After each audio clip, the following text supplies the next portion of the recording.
welcome to this explainer.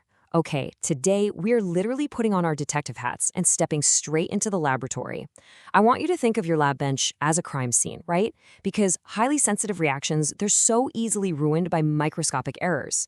Real-time PCR, or qPCR, is an incredibly powerful technique. We see it used in research and diagnostic labs everywhere. But, and here's the catch, that exact power and extreme sensitivity mean that even the tiniest mistake, just a speck of contamination, can completely destroy your results. No way around it. So today, we're going to crack the case on the most common qPCR practical problems and, more importantly, how to solve them. So here is our case file index for today. We'll start with qPCR being powerful but sensitive, then look at NTC and amplification failure, move on to the causes of late amplification, tackle multiple peaks in the melt curve, investigate high variation and replicates, and finally wrap up with troubleshooting as a process of elimination. Let's get right into it. Okay, let's dive into this. Section 1, qPCR, powerful but sensitive, because high sensitivity means microscopic errors ruin results. You know, the immense power of qPCR to amplify just tiny amounts of DNA, it's definitely a double-edged sword. A technique this sensitive simply doesn't tolerate sloppy lab work. So to catch these microscopic errors, we rely on the NTC. That stands for no template control. Basically, it's a reaction prepared without any sample DNA, strictly used to detect contamination. Now, seeing an amplification signal in your NTC well, that is a researcher's absolute worst nightmare. Why? Because if a reaction that is supposed to be completely empty suddenly shows a signal, it means your reagents or your environment are contaminated. And that means none of your actual sample results can be trusted. You might as well just throw the whole plate out. Moving right along to Section 2, NTC and amplification failure. Let's solve the mystery of false signals and flat lines. So when you get a signal in an empty well, or conversely, a flat line in a well that should have amplified, you're usually dealing with aerosol DNA contamination or, well, entirely missing reagents. Now, what's really interesting about this slide is how we figure out which one it is. When you see a signal in your NTC, look directly at your melt curve. It acts as our fingerprint, giving us a really clear diagnosis. If you're running a cyber green assay and your NTC has a lower and wider melting temperature, or TM, compared to your target sample, your suspect is primer dimers. The primers are basically just binding to each other. But if the TM is identical to your target DNA, you have a much bigger problem on your hands. That means you have real DNA contamination in your reagents. All right, so to completely eliminate these NTC contamination suspects from our crime scene, you need to implement some preventative cures immediately. First up, always use filter tips. This blocks aerosolized DNA from entering your pipette. Second, throw away that suspicious stock and use fresh aliquots of your reagents along with fresh nuclease-free water. Just start clean. And finally, you got to decontaminate your workspace. Whether you're working in a laminar flow or a PCR hood, hit it with UV light and a 10% bleach solution. This is absolutely crucial to destroy any lingering DNA. Now, let's flip it and look at the opposite problem. Here are the case files for no amplification. When you're staring at the screen and there's no curve at all in your sample wells, these are your primary culprits. First, you might literally just be missing tech polymerase, primer, or your template because of a pipetting error. It happens. So always double-check your plate layout.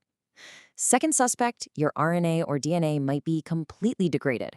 You can verify this by checking your A260/28 ratio via nanodrop or just running a quick gel. Third, PCR inhibitors. Things like phenol, ethanol, ADTA, or heparin might be lingering around and just completely blocking the reaction. If you suspect those chemical inhibitors are your culprit, you need to run a simple dilution test. It's super easy. Step 1, take your original suspected sample. Step 2, dilute the template 1 to 10 or even 1 to 100. Step 3, rerun the PCR. Now, I know it sounds a little counterintuitive to use less sample to get a signal, but think about it. If the diluted sample suddenly amplifies, it means you successfully watered down the inhibitors enough for the polymerase to finally do its job. Basically, that original sample was definitely hiding PCR inhibitors. All right, moving on to Section 3, causes of late amplification. Investigating low signals and delayed curves. Now, this is a totally different mystery from flatlining. Here, the amplification is actually happening, the chemistry is working, but the curve is appearing way too late in the run.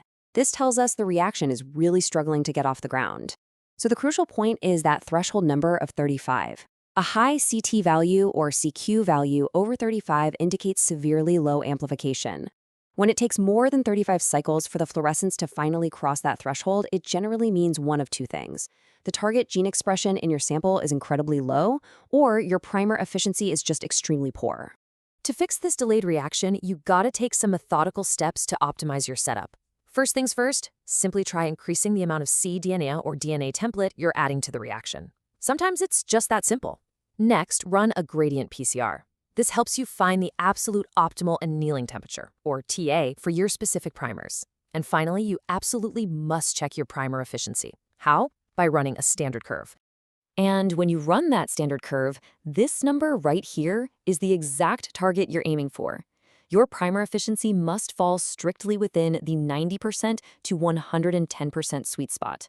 If it falls outside this range, well, your primers are failing you. The whole exponential math of the PCR reaction breaks down, and any late amplification results you get, yeah, they will not be reliable, for sure. Okay, section 4, multiple peaks in melt curve. This is for when cyber-green chemistry shows more than one sharp peak. As we know, a pure, perfect PCR product should really only ever display one single, clean, sharp peak on the melt curve. So finding more than one peak means your reaction is amplifying things it definitely shouldn't be. When we investigate these messy, multiple peaks, we usually look at two main suspects. The first is non-specific amplification. This basically means your primers are going rogue and binding to entirely wrong locations outside the target gene. The second suspect? Genomic DNA, or gDNA contamination. This happens during reverse transcription qPCR when you accidentally amplify leftover genomic DNA right alongside your intended cDNA target. To lock down your assay against those unwanted peaks, you've got to make DNA's treatment absolutely mandatory during your RNA extraction. That destroys any leftover gDNA. Furthermore, this brilliantly illustrates how smart planning pays off. Design your primers specifically at exon-exon junctions. This neat little trick ensures they only detect mRNA and ignore genomic DNA entirely. And finally, to stop that non-specific binding we talked about, try just bumping up your annealing temperature by 1 to 2 degrees. It makes the primer binding so much more stringent. Let's jump to section 5, high variation in replicates, solving standard deviation mysteries across wells. Okay, this one is purely a technical problem, but man, is it incredibly frustrating. Picture this. You load the exact same sample into 3 separate wells as triplicates, yet the machine spits out vastly different results for each well. The threshold for concern here is a CT difference of more than 0.5 among your triplicates. If the gap is larger than 0.5, your standard deviation is just too high. Now, this actually points the finger away from the chemistry and directly at physical suspects. We're talking human pipetting errors, a poorly blended master mix, or even microscopic bubbles trapped at the bottom of the plate wells. To guarantee perfect replicates, you really need to adopt this vital 3-step physical protocol. Step 1, always make extra master mix. If you need 10 reactions, prepare enough for 11. That covers any inevitable pipetting loss. Step 2, slowly vortex the mix to blend it thoroughly and then spin it down. Don't skip that. Step 3, after sealing your plate, you absolutely must centrifuge it before putting it into the machine. This forces any trapped air bubbles right to the top where they pop, ensuring they don't block the camera from reading the fluorescence. It's a real game changer. Finally, let's move to and see how this builds towards our last section. Section 6, Troubleshooting, an elimination process, wrapping up our lab investigation. We've walked through the major failure points together today, right? From empty wells to late curves and messy peaks. Now it's really about shifting your mindset. You have the tools, now you need the methodology to apply them effectively in the lab. I really want to emphasize this quote directly from our source material. qPCR troubleshooting is mainly a process of elimination. Fixing lab failures isn't a dark art, and it certainly isn't magic. When a reaction fails, you simply look at the evidence, the curves, the controls, the peaks, and you methodically cross suspects off your list, one by one, using the exact logical steps we just discussed. So I will leave you with this final thought and question. Are you facing any specific issue in your lab right now? Think about the shape of your curves and the status of your NTCs today. Which of these deductive techniques can you apply tomorrow morning to eliminate the variables, solve your lab mystery, and finally get back to generating flawless data? Thanks so much for joining me on this explainer, and hey, happy troubleshooting.